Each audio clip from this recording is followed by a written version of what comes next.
Hey, what's going on, everybody? Welcome back into the channel. It is Wednesday, February 7th, 2024, and I just got off a Zoom call that was part of List Perfectly's listing party with about 20 other resellers.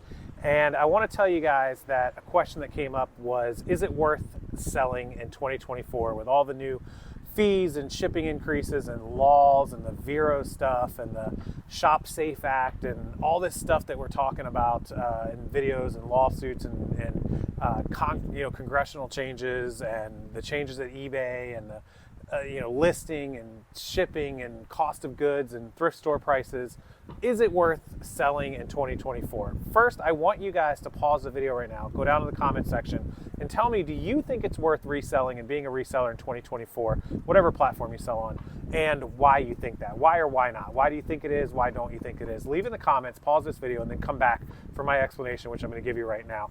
Before I do that, it might make you think, what's going on behind Casey? This is my lagoon in my neighborhood if you're new here on the channel.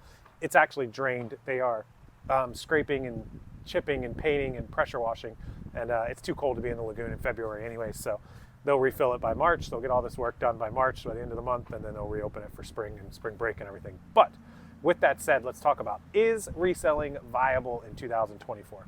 All right, and so here's my feelings and thoughts on this. There are a lot of laws. There's a lot of like the Veros and the changes, but of the thousands and thousands of items I sell every month and year, I have only ever had a Vero one time in 18 years, and it was my mistake.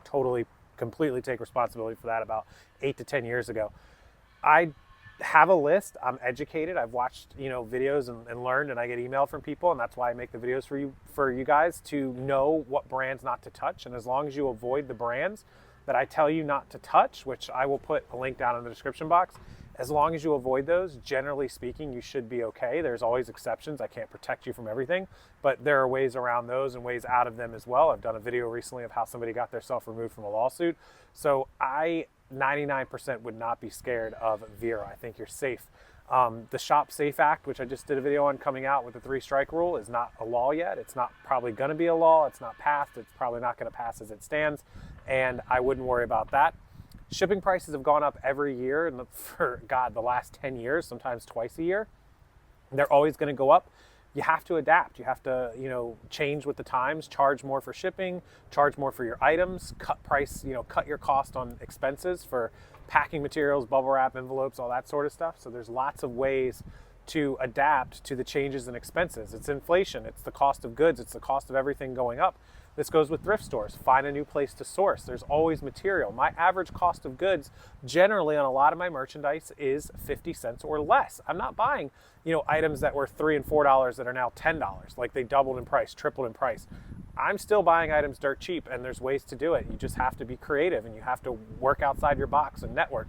The same people that wanted to sell all their inventory for $3 and $4 and $5 when they can't sell it for $10 will come back and sell it for the same $3 or $4. You just have to stay persistent, stay in contact with them, and you will get the inventory because nobody can pay those higher prices. So eventually they're gonna have to let it go for what it's actually worth to a reseller versus what they think it's worth. So a good tip there, just stay persistent. Just because somebody says, well, I want $10 for it, and you're like, look, I can pay $3 a piece for this box of shirts, it doesn't mean that they're gonna say, oh nope, I'll go find somebody else to buy for $10, because everyone's gonna tell them that.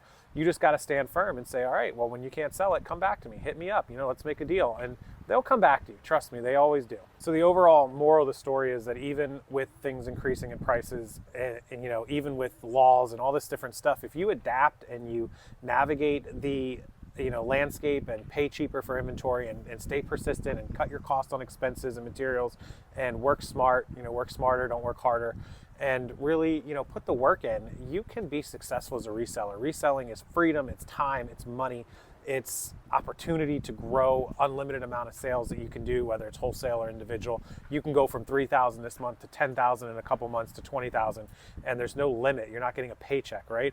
And that's the biggest thing. It's completely, the sky is the limit for you, but nobody said you're just gonna get into business and it's just gonna, do it itself. It's not just gonna, happen. You have to put in work. If there was no obstacles or no, problems or things that need solutions, then it wouldn't be a business. It wouldn't be a job. Everybody would do it. It'd be easy, and you would completely, have no no hope of doing it because a million people would be doing it overnight. But the people that are successful are the ones that network and they find these connections and they put in the time and they find cheaper packing material. They're constantly looking for cheaper, bubble wrap. They're constantly looking for new platforms to sell on. They're constantly perfecting those platforms and finding loopholes and finding tips and tricks and secrets and talking in Zoom chats. If it wasn't hard and it was easy, everyone would do it and everyone would be millionaires reselling on eBay. But it's supposed to be hard. It's a business. It's supposed to be work. It's supposed to be, I'm not saying it's manual labor. We're not laying bricks or building houses, but at the same time, it is going to be some level of work where you have to put in effort or you're not going to have success.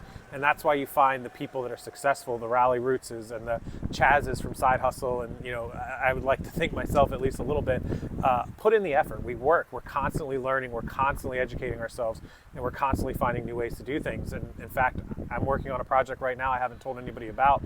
Stay tuned to the channel because it's coming in the next couple of weeks. It's coming fast, and it's big. It's going to be huge for a lot of sellers, and it's something that nobody else has ever done. It's been done to a point. It's been done in small sections, and there's a couple, services out there, but nobody's done it the way that I'm going to do it, and nobody's offered this to anybody. It's something I've been working on quietly. So with that said, find new ways, find new things, find new streams, and you'll be okay. My end for this is that reselling in 2024, social media, reselling, wholesale, whatnot, whatever, is 1,000% worth it. And if you don't do it and you give up, I'm sorry, but you should definitely pursue it. As always, thank you guys for watching the channel. Appreciate it. Hit that like button, subscribe to the channel, and I'll see you next time.